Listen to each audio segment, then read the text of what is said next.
we've spoken about the product development, the branding. Let's quickly cover the commercial side of things because we spoke about the dream of getting listed in Whole Foods, and not only did you, but you got more shelf space than the previous brand had, and multiple products in, etc. And now 400 and how many Holland Barrett stores? Yeah, 485 now. Yeah, Holland Barrett stores. Amazing. Lots of other stores. How has that journey been going from sort of markets to independents to chains, and probably what you got plans for the future?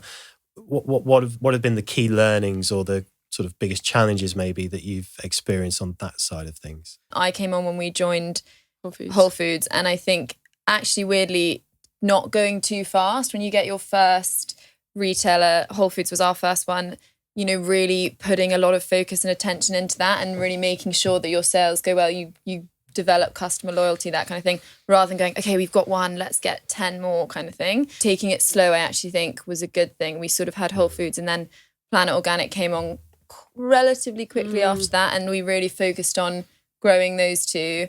And I think it makes a big difference doing that first. Yes, because the supply chain, and you're getting used to how to work with the rolling orders, and marketing and supporting them and developing a relationship with your buyer. And, it's actually quite difficult. You could have a whole plan of how you want to, speak to your buyer, but it's hard to actually get that going. And it can take, 6 months to sort of get to know them because they're very busy. So I think that there's a lot that will help you make sure that that's working, and then you can move on to the next one. And the last thing you want to do is be in for a little bit and then be gone, because you don't usually get a second chance, is what we've found. Yeah. And I think how we actually got in, though, we should probably give some appreciation to Bread and Jam, because that was actually how it's called Bread and Jam Food Festival. Anyone doing a food and drink startup should sign up to that straight away. It is a great thing. I mean, the first pitch I did was actually for Planet Organic, but it came in after. But that was, I think, with those pitches, it's incredibly hard to get a pitch, but you should just apply to them all and see. But I got a pitch for Planet Organic the first time, and I made toast in the corridor and set the fire alarm off. And it was really awful. But I actually think that might have helped me with my pitch, because I came in. It was very memorable with this toast that I'd cooked in the corridor, and I'd brought my toaster with me. And I remember Al Overton, who was he was the guy doing the pitch for Planet Organic at the time, and he said, this tastes pretty good. So I think that really helped. And then we had.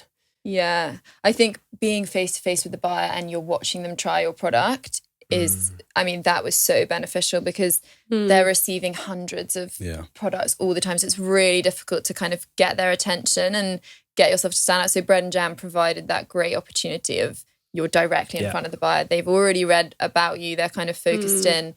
So that really helped. And then it kind of just grew from there.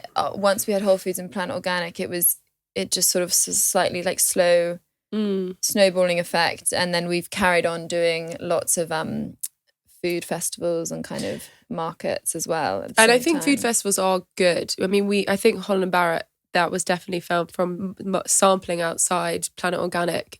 They saw it because they were going past one of their buyers and they tasted it outside. I've met a few Tesco buyers outside sampling.